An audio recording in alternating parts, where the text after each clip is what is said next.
দুর্গাপুরের ২৯ নম্বর ওয়ার্ডের অন্তর্গত এবিএস-এর স্পোর্টিং মাঠে নিয়মিত প্রাতঃভ্রমণ করতে দেখা যায় বিজেপি প্রার্থী দিলীপ ঘোষকে।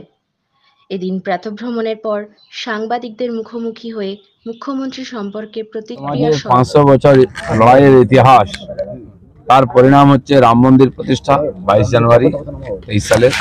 আর তারপরে প্রথম রামনবমী, রাম মন্দির প্রতিষ্ঠার পরে নিঃসন্দেহে আলাদা একটা তার আঙ্গিক আছে। সারা বিশ্বের হিন্দু সমাজ রাম মন্দির প্রতিষ্ঠার বিজয় উৎসব হিসেবে আছে। পশ্চিমবাংলার সরকার রাজ্য চালায় না, কোর্ট চালায়। তাই যখন সমস্ত কিছুর ফয়সালা কোর্টের সিদ্ধান্তে হচ্ছে, এখানে সভা সমিতি হবে কিনা, এখানে শোভাযাত্রা হবে কিনা, পুজো পাঠ হবে কিনা, ছুটি কবে হবে, এসবই, এমনকি যে দুর্নীতি হচ্ছে সেটাও তদন্ত।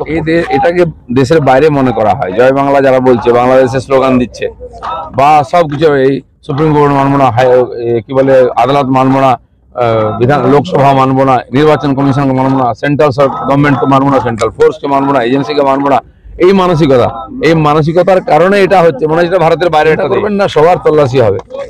যারা গাড়ি নিয়ে টাকা নিয়ে ঘুরে বেড়ায় তার বাড়িতে তল্লাশি। দিলীপ ঘোষের কাছে তল্লাশি করে কি হবে? একটা বিড়ি সিগারেটের প্যাকেটও পাবে না। তো সেই জন্য যাদের সম্ভাবনা আছে, তাদের কাছে খবর আছে, কার কাছে টাকা আছে, টাকা নিয়ে যায়, আর সেখান থেকে তদন্ত করছে। দরকার হলে সবার প্রধানমন্ত্রীর গাড়িও তদন্ত করতে। কতদিন পরে করা হবে কেন, সেটা তো পার্টি ঠিক করে। 1 জুনে ওখানে ভোট আছে, 1.5 মাসের বেশি সময় আছে।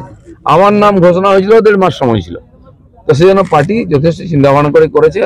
ও প্রথমবার ওখানে লড়েছে, দ্বিতীয়বার লড়তে যাচ্ছে। ভূমিপুত্র সংগঠন দাঁড় করেছে ওখানে। আমি মেসো বলেছিলাম বলে ওদের পেট খারাপ হয়ে গেছিল। এখন পুতুল বলছে, তো ভালো লাগছে। কে কার পুতুল বোঝা যাবে। তাহলে সেই পুতুলের কাছে গিয়ে হত্যা দিয়েছেন, ষষ্ঠাঙ্গ প্রণাম করেছেন, বাঁচাও বাঁচাও সাধু বাবা, কে বলেছিল? সকাল থেকে গালাগালি দেন মাননীয় গভর্নরকে, প্যাঁচে পড়লে চাচা প্রাণ বাঁচা, তার কাছে পড়ে যায়। এরা হচ্ছে শক্তের ভক্ত আর নরমের জম। যে টাইট দেবে তার কাছে গড়াগড়ি। ছিঁড়বেন, আপনি কিছুই ছিঁড়তে পারবেন না। জিভ ছিঁড়বেন, সে দিন চলে গেছে। মানুষ এবার সব করো, জুতো, লাঠি, ঝাঁটা দেখাচ্ছেন আপনার নেতাদেরকে।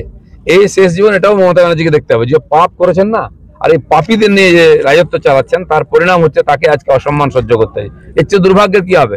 40 বছর একটা 45 বছর একজন রাজনীতি করার পরে চোর স্লোগান শুনতে হয় শেষ বয়সে। এর চেয়ে কি সন্ন্যাসী না উচিত? ধন্যবাদ।